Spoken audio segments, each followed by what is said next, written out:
Karibuni tena kwa wakati mwingine. Leo ningependa kuangalia faida za majivu na chokaa pamoja na matumizi yake. Tukianza na majivu. Sasa majivu husaidia kuua na kufukuza wadudu kama viroboto, chawa na utitiri. Hupunguza unyevu kwenye sakafu ya banda la kuku. Hupunguza harufu mbaya. Husaidia kuku kujisafisha. Lakini pia tunasema kwamba kuna namna ya kutumia majivu yaweze kusaidia kwenye banda lako. Kitu ambacho unapaswa kuangalia ni kumwaga majivu makavu kwenye sakafu ya banda, hasa sehemu zenye unyevu.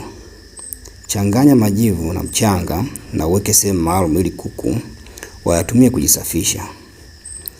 Unaweza pia kunyunyiza kidogo kwenye viota vya kutagia kuku wako ili kuweza kufukuza utitiri na wadudu wengine kama vile viroboto. Pia tuangalie matumizi ya chokaa kwa kuku wako. Hapa chokaa tunayozungumzia ni chokaa ile ambayo inatumika kwenye mifugo, sio chokaa ile ya ujenzi. Faida za chokaa: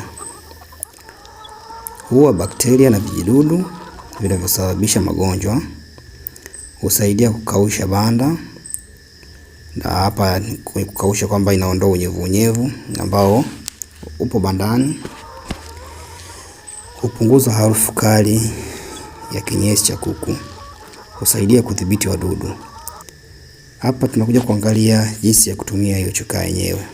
Nyunyiza chokaa kidogo juu ya maranda kabla ya kuweka takataka mpya. Tumia baada ya kufanya usafi mkubwa wa banda lako. Deep cleaning. Usitumie nyingi sana, tumia kidogo tu inatosha. Tahadhari ya muhimu: usimwage chokaa moja kwa moja juu ya kuku. Inaweza kuwachoma machoni au hata kwenye ngozi. Tumia majivu safi yasiyochanganywa na plastiki au takataka nyingine. Epuka kutumia chokaa ya ujenzi, sababu hii haifai katika mifugo yako. Inaweza kuwa hatari. Tumia glove au maski unapoweka chokaa kwa usalama wako. Ushauri wa kitaalamu: tumia majivu kila siku au mara kwa mara. Tumia chokaa wakati wa usafi mkubwa kila wiki au baada ya kubadilisha maranda. Usisahau kusubscribe channel yetu. Ciao.